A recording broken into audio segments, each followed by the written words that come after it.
அஸ்ஸலாமு அலைக்கும். இன்னைக்கு நம்ம செய்ய போகிறது பாகிஸ்தானி ஃபுட் லாகூர் ஸ்பெஷல். இது சிக்கன் சென்னா யூஸ் பண்ணி செய்ய போகிறோம். குக் பண்ண ஸ்டார்ட் பண்ணிடலாம். 1/2 kg சிக்கன் எடுத்துருக்கோம். இதில் garam masala 1/2 spoon, red chilli powder 1 spoon, turmeric powder 1/4 spoon, உப்பு தேவையான அளவு. இப்போ நம்ம போட்ட பொருட்கள் எல்லாத்தையும் சிக்கனோட சேர்த்து நல்லா மிக்ஸ் பண்ணிடலாம். எல்லா இடமும் பரவுற மாதிரி பிணைஞ்சு விட்டுருங்க. இந்த சிக்கனை நம்ம 2 hours மேரினேட் பண்ணோம். அப்போ தான் சிக்கனில் அந்த உப்பு காரம் பிடிச்சி டேஸ்ட் நல்லாயிருக்கும். இந்த டிஷ் ரொம்ப ஈஸியாக இருக்கும், டிஃப்ரெண்ட்டாகவும் இருக்கும். 200 கிராம் வெள்ளை மூக்கடலை, இது ஒரு ஃபுல் நைட் தண்ணியில் ஊற வச்சுருக்கோம். குக்கரில் மூக்கடலையை வேக போட்டுடலாம். 5 விசில் விடுங்க. தொட்டாலே மசிஞ்சு போகிற அளவுக்கு சாஃப்டாக வேகணும். அப்போ தான் இந்த டிஷ்ஷுக்கு நல்லாயிருக்கும். சென்னா குக் ஆகிட்டு இருக்கட்டும், நம்ம கிரேவி ரெடி பண்ணிடலாம். 1 ஸ்பூன் பட்டரை மெல்ட்டாக விட்டுறாதீங்க. அது மெல்ட் ஆகிறதுக்கு முன்னாடியே துருவுன இஞ்சி பூண்டு விழுது சேர்த்துடலாம். சென்னாவில் ஃபஸ்ட்டு விசில் வந்துருச்சு. இஞ்சி பூண்டு விழுது ரா ஸ்மெல் போகிற வரைக்கும் சாட்டே பண்ணி விடுங்க. 1/4 கிலோ வெங்காயம் ஸ்லைஸ் பண்ணி வச்சுருக்கோம். க்யூப்ஸாக கட் பண்ணிடாதீங்க, இந்த மாதிரி மெலிசாக ஸ்லைஸ் பண்ணுங்கள். ஆனியன்ஸ் ஆட் பண்ணிவிட்டு சாஃப்ட் ஆகிற வரைக்கும் வதக்குங்க. ப்ரௌன் ஆக வேண்டாம், லைட்டாக சாஃப்டானா போதும். புதினா கொஞ்சம் போட்டுடலாம். நல்லா மிக்ஸ் பண்ணி விடுங்க. கரம் மசாலா 1/4 ஸ்பூன், ஒரு பிஞ்ச் மஞ்சத்தூள், மிளகாய்த்தூள் 1/4 ஸ்பூன், தனியாத்தூள் 1 ஸ்பூன். எல்லாத்தையும் நல்லா மிக்ஸ் பண்ணிடலாம்.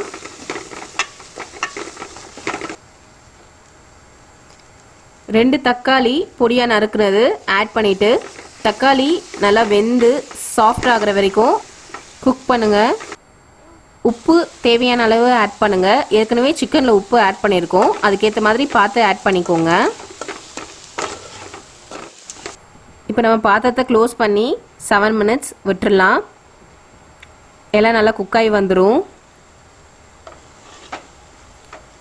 பாருங்கள் எவ்வளோ தக்காளி போட்டோம், தக்காளி இருக்கிற இடமே தெரியாமல் மசிஞ்சிருச்சு.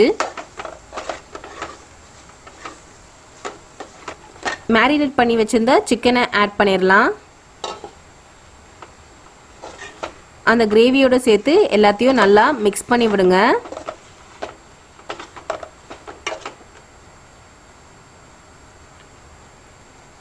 சிக்கன் 15 minutes குக் ஆகட்டும், க்ளோஸ் பண்ணி விட்டுருங்க. நம்ம இந்த கிரேவி செஞ்சு முடிக்கிறதுக்குள்ளே பக்கத்தில் சென்னா நல்லா வெந்துருச்சு. எவ்வளோ சாஃப்டாக இருக்குன்னு காட்டுறேன் பாருங்கள். ரொம்ப சூடாக இருக்குது, தொட முடியல. பாருங்கள் எந்த அளவுக்கு சாஃப்டாக வெந்திருக்கு. டச் பண்ணாலே போதும். இந்த அளவுக்கு சாஃப்டாக வெந்தால் தான் அந்த கிரேவி நல்லாயிருக்கும். 15 minutes ஆயிடுச்சு. சிக்கனும் பாருங்கள் நல்லா குக் ஆயிருச்சு. இப்போ நம்ம சென்னாவை இதில் ஆட் பண்ணிடலாம். சென்னா சிக்கன் மசாலா எல்லாத்தையும் நல்லா மிக்ஸ் பண்ணி விட்டுடலாம். நீங்கள் இப்படியே யூஸ் பண்ணாலும் சரி, இல்லை கொஞ்சம் கிரேவி வேணும், கொஞ்சம் திக்னஸ் இருக்கணும் அப்படின்னா நம்ம குக் பண்ணதில் கொஞ்சம் சென்னா எடுத்து வச்சு அதை மிக்சியில் கிரைண்ட் பண்ணி அந்த பேஸ்ட்டை நம்ம கிரேவியில் ஆட் பண்ணணும். அப்போ உங்களுக்கு திக்னஸ் கிடைச்சிரும். சென்னா பேஸ்ட் அதை கிரேவியில் ஆட் பண்ணிடலாம்.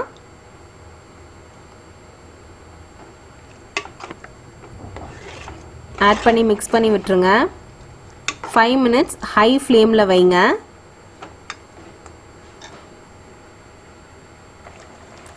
கொதிக்க ஆரம்பித்த உடனே ஒரு 5 minutes டோட்டலாக லோ ஃப்ளேமில் வச்சு விட்டுருங்க. பாருங்கள் எண்ணெய் தனியாக பிரிஞ்சு வந்துருச்சு. அப்போ நம்மளோட டிஷ் கரெக்டாக பர்ஃபெக்டாக ரெடி ஆயிடுச்சுன்னு அர்த்தம். ஸ்டவ் ஆஃப் பண்ணிடலாம். நம்மளோட hot and spicy gravy ready ஆயிடுச்சு. சர்வ் பண்ணிடலாம். இந்த கிரேவி டிஃபன் ஐட்டம்ஸ் எல்லாத்துக்குமே சூட்டபுளாக இருக்கும். சப்பாத்தி, பரோட்டா, நான், தோசை எல்லாத்துக்குமே டாப் டக்கராக இருக்கும். தமிழ் தகவல் பார்த்துடலாம். என்னடா இவ சாப்பாட்டை முன்னாடி வச்சுட்டு தமிழ் அது இதுன்னு உளறிட்டு கிடக்காளே அப்படின்னு யோசிக்காதீங்க. சாப்பாடோட சேர்த்து தமிழும் மூட்டணும்ல. செம்ம மொக்க இல்ல. சரி சரி டென்ஷன் ஆகாதீங்க. தமிழ் தகவல். தமிழில் எண்களின் பெயர்கள். 10 மில்லியன் அப்படின்றது கோடின்னு தெரியும். ஆனா அதுக்கு மேல முக்கால்வாசி தமிழருக்கு தெரியாது. Even myself two. 100 மில்லியன் அற்புதம். 1 பில்லியன் நிகர்புதம். 10 பில்லியன் கும்பம். 100 பில்லியன் கணம். 1 ட்ரில்லியன் கற்பம். 10 ட்ரில்லியன் நிகர்ப்பம். 100 ட்ரில்லியன் பதுமம். இன்னும் கொஞ்சம் இருக்கு. நெக்ஸ்ட் வீடியோல பார்க்கலாம். வாங்க பசியாறலாம்.